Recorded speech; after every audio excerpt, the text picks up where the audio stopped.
जब हमारे प्यारे नबी के दादा आखिरी सांसें ले रहे थे तो उनके आखिरी अल्फाज क्या थे और उनके जाने के बाद नन्हे मोहम्मद की देखभाल किसने की। आइए इस दिल को छू लेने वाले वाक़े को जानते हैं। मक्का के सबसे बड़े सरदार, काबे के खादिम, तमाम कबीलों के मुअज़्ज़ज़ बुजुर्ग हजरत अब्दुल मुत्तलिब उन दिनों बीमारी के बिस्तर पर थे। कबीले के नामवर लोग उनके पास जमा थे। उनकी सफेद दाढ़ी सीने तक फैली हुई थी और आंखों में अभी भी एक खास चमक बाकी थी, पर हर कोई जानता था कि यह रोशनी अब बुझने वाली है। उनके जहन में बार बार एक नन्हे बच्चे की तस्वीर आती थी, वही बच्चा जो उनकी आंखों की ठंडक और दिल का सुकून था, वही बच्चा जिनके वालिद हजरत अब्दुल्ला उनकी पैदाइश से पहले ही इस दुनिया से जा चुके थे और जिनकी वालिदा बीवी आमना रजी अल्लाहु अन्हा भी अबवा के मकाम पर 2 साल पहले इंतकाल फरमा चुकी थी। नन्हे मोहम्मद सल्लल्लाहु अलैहि वसल्लम जो उस वक्त महज 8 बरस के थे की पेशानी पर एक अजीब और पाक नूर हमेशा जगमगाता था। हजरत अब्दुल मुत्तलिब ने अपने नन्हे पोते को पास बुलाया, कमजोर हाथों से उनके सिर पर शफकत से हाथ फेरा, उन्हें सीने से लगाया और धीमी लेकिन पुरयकीन आवाज में बोले, ये बच्चा बाकी सबसे अलग है। फिर उन्होंने अपने बेटों की तरफ रुख किया और कहा,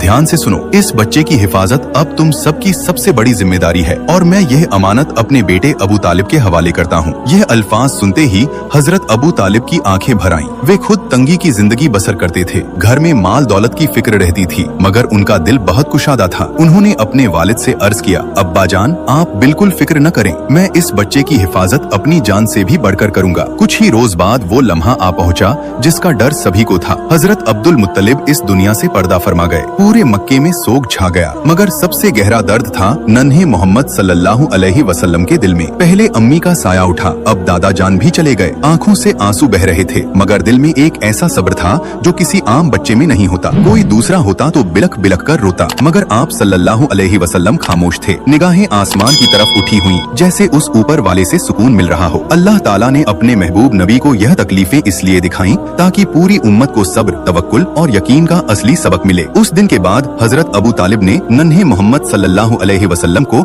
अपने घर में अपनी औलाद से भी बढ़कर रखा। घर छोटा था, खाने में तंगी रहती थी, मगर जब भी आप सल्लल्लाहु अलैहि वसल्लम उस दस्तरख्वान पर बैठते, उस खाने में अजब बरकत उतर आती। एक मशहूर वाकया है, एक बार घर में बस इतना खाना था कि 2-3 लोग मुश्किल से खा सकते थे। हजरत अबू तालिब की बीवी ने कहा, आज तो बच्चे भूखे रह जाएंगे, मगर हजरत अबू तालिब ने नन्हे मोहम्मद सल्लल्लाहु अलैहि वसल्लम को पास बिठाया और कहा, बेटा हमारे साथ बैठो और खाओ। जैसे ही आप सल्लल्लाहु अलैहि वसल्लम ने बिस्मिल्लाह पढ़कर पहला लुकमा उठाया, वो थोड़ी सी नेमत बढ़ती चली गई। सारे बच्चों ने खाया, बड़ों का पेट भरा और थाली में तब भी खाना बचा रहा। यही है हमारे नबी की बरकत, जहाँ थोड़े में पूरे घर के लिए काफी हो जाता था। सुभान अल्लाह। जो लोग नबी पाक सल्लल्लाहु अलैहि वसल्लम से सच्ची मोहब्बत रखते हैं, कमेंट में सुभान अल्लाह जरूर लिखें और अगले पार्ट के लिए अभी सब्सक्राइब करें।